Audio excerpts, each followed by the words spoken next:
এমন একজন আল্লাহর ওলি জানার মাজার শরীফ থেকে বেরিয়েছে আশ্চর্যজনকভাবে 3খানা গাছ।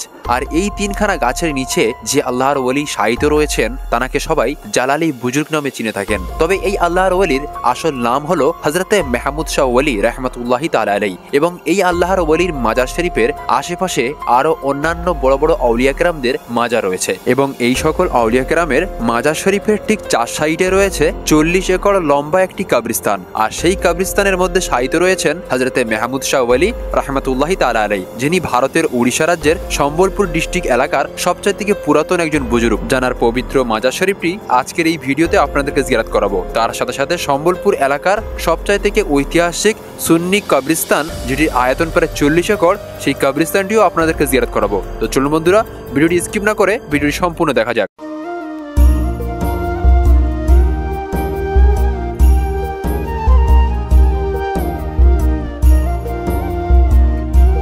তো বন্ধুরা, একদম রোডের পাশেই রয়েছে এই কবরস্থানটি। অনেকটা বড় একটি কবরস্থান, আর এটাই হলো মেন গেট কবরস্থানের। এখন এই গেট দ্বারা আমরা প্রবেশ করব এবং জিয়ারত করব সেই আল্লাহর ওলির দরগা। তো চলুন এখন সেই মাজার শরীফটি এখন আপনাকে জিয়ারত করাই। আর এটাই হলো কবরস্থানের মেন দরওয়াজা। তো বন্ধুরা, গেট থেকে আসার পরে এখানেই দেখবেন ওযুখানা রয়েছে, আর সামনেই পুরো 40 একর জমি নিয়ে পুরো সুন্নি কবরস্থান, পুরোপুরি সুন্নি কবরস্থান রয়েছে এটা। আর এখান থেকে বেশ কিছুটা দূরে গেলেই সেই হযরতে মেহমুদ শাহ ওলি রাহমাতুল্লাহ আলাইহির পবিত্র রওজা মুবারক পড়বে। তো আমরা এখন এই রাস্তা দিয়ে যাব। তো বন্ধুরা, আমরা এখন হাঁটতে হাঁটতে ভেতর দিকে যাচ্ছি। আপনাদেরকে মেন গেট দেখালাম। মেন গেট থেকে এন্ট্রি করার পরে অনেকটা হাঁটার পরে আমাদের চোখে পড়ল সামনে একটি মাজার রয়েছে, আর কোনো এখানে লোকজন নেই। এখানে দেখবেন অনেক পালক পড়ে রয়েছে, ঠিক আছে। এটা কোনো ব্যক্তির কবর, এখানে ফুল দেওয়া হয়েছে, ঠিক আছে। আর এখানেই একজন আল্লাহর ওলির মাজার রয়েছে, দেখতে পারবেন। এখানে একজন আল্লাহর ওলির পবিত্র মাজার। তো চলুন এখন আমি সেই হযরতে মেহমুদ শাহ ওলি রাহমাতুল্লাহ আলাইহির মাজার দিকে আপনাদেরকে নিয়ে যাচ্ছি। এখান থেকে বেশ অনেকটাই পথ হাঁটতে হবে, চলুন যাওয়া যাক। তো বন্ধুরা, কবরস্থানের মধ্যে দিয়ে হাঁটতে হাঁটতে অবশেষে সেই কবরস্থানের একদম শেষ প্রান্তে সেই হযরতে মেহমুদ শাহ ওলি রাহমাতুল্লাহ আলাইহির পবিত্র মাজার পাওয়া যায়। সামনেই আমার হযরতের রওজা। মাজার শরীফের কোনো গুম্বাদ নেই, তবে একটি চালা করা রয়েছে, টিনের চালা। তো শোনা যায় সম্বলপুরের ইনি সবচাইতে পুরাতন বুজুর্গ, আর অনেক বড় একজন জালালি বুজুর্গ। তো হাঁটতে হাঁটতে চলে এসেছি সেই মাজারের দিকে। আর সামনে একটি পুকুর রয়েছে, আমি আপনাদের লেকটি দেখাই। পুরো লাল হয়ে আছে পানি, দেখাচ্ছি আপনাদের ব্যাক ক্যামেরায়। বন্ধুরা, এটাই হলো সেই পুকুর যেটা বলছিলাম যে পুরো পানি লাল, দেখতে পারবেন। অনেক বড় একটি পুকুর। আর এই যে যত জঙ্গল এলাকা দেখতে পাচ্ছেন, পুরোটাই কবরস্থান। আমাদের কলকাতা পার্ক সার্কাস, 16 আনা কবরস্থান, নাখদা কবরস্থান এবং আরও যত কলকাতার কবরস্থান আছে, ঠিক অত বড় একটি কবরস্থান এই সম্বলপুরে রয়েছে। অনেক বড় কবরস্থান। আমি একদম সেই মাথা থেকে এই মাথা হেঁটে হেঁটে আসলাম। এই পুকুরের ঠিক পাড়েই রয়েছে সেই আল্লাহর ওলি হযরতে মেহমুদ শাহ ওলি রাহমাতুল্লাহ আলাইহির পবিত্র রওজা, দেখতে পারবেন। এই যে টিনের চালা রয়েছে, এর নিচেই কিন্তু সেই আল্লাহর ওলির পবিত্র মাজার রয়েছে। এখন আমি আপনাদেরকে সেই মাজার শরীফ জিয়ারত করাবো। আর চারিদিকে দেখতে পারবেন পুরোটাই কবরস্থান। একদম গেট থেকে এই পর্যন্ত আসতে প্রায় আপনাদের 2 থেকে 3 মিনিট লাগবে। অনেকটা বড় কবরস্থান।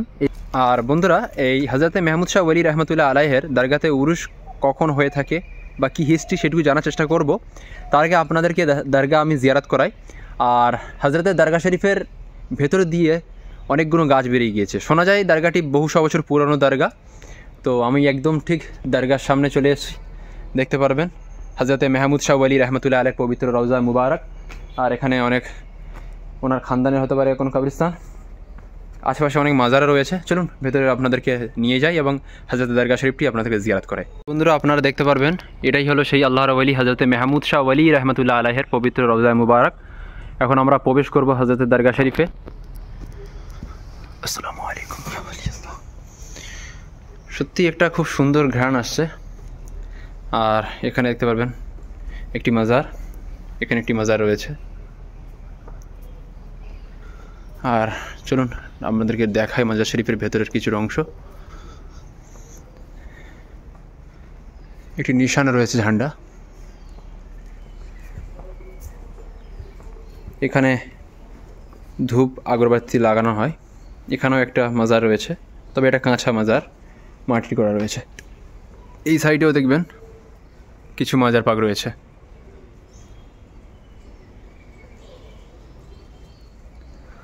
এদিকে যত চোখ যাচ্ছে শুধু কবরস্থান, আর এখানেই হলো সেই আল্লাহর ওলি পবিত্র মাজার।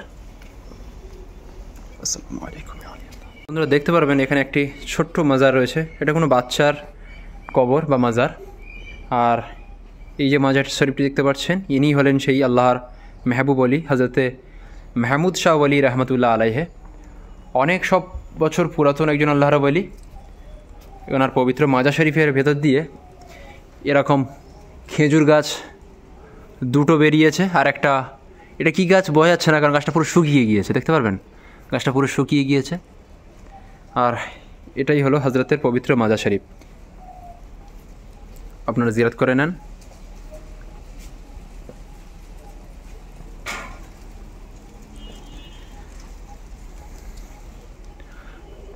তো বন্ধুরা আপনাদেরকে হজরতে মেহমুদ শাহ ওলি রহমতুল্লাহ আলাইহের দরগা জিয়ারত করালাম, এবং হজরতে দরগা শরীফটি কোন লোকেশনে রয়েছে সেখানকার অ্যাড্রেস এই ভিডিও ডিসক্রিপশনে দিয়ে রাখবো। এবং হজরতে দরগা শরীফে ওনার উরুস শরীফ পালিত হয়ে থাকে রজব মাসের 11 এবং 12 তারিখে, এবং হজরত বহুশো বছর পুরাতন একজন বুজুর্গানের দিন, এবং হজরতের নাম ছাড়া আর কোনো হিস্ট্রি কেউ কিছু বলতে পারে না। এবং আশেপাশে অনেক মাজার রয়েছে, আপনাদেরকে ভিডিওর মাধ্যমে জিয়ারত করালাম। এবং বন্ধুরা এই দরগা শরীফটি এমন একটি লোকেশনে রয়েছে যে একদম পুরো কবরস্থানের শেষ মাথাতে, অনেক মানুষ এখানে আসেও না এবং অনেক মানুষ আসেন। তো আপনারা যারা আমার ভিডিও দেখছেন, যদি কখনও আপনাদের সম্বলপুরে আসা হয়, তো একদম সম্বলপুর রেলওয়ে স্টেশন থেকে 2 কিলোমিটার দূরে এই দরগাটি রয়েছে কবরস্থানের মধ্যে, দরগা শাহ কবরস্থান। তো অনেক বড় একজন আল্লাহর মেহবুব ওলি বান্দা এখানে আরাম করছেন, হযরত মেহমুদ শাহ ওলি রহমতুল্লাহ আলাইহির পবিত্র মাজার আপনাদেরকে জিয়ারত করালাম। তো ভিডিওটি কেমন লেগেছে অবশ্যই আপনারা কমেন্ট করে জানাবেন।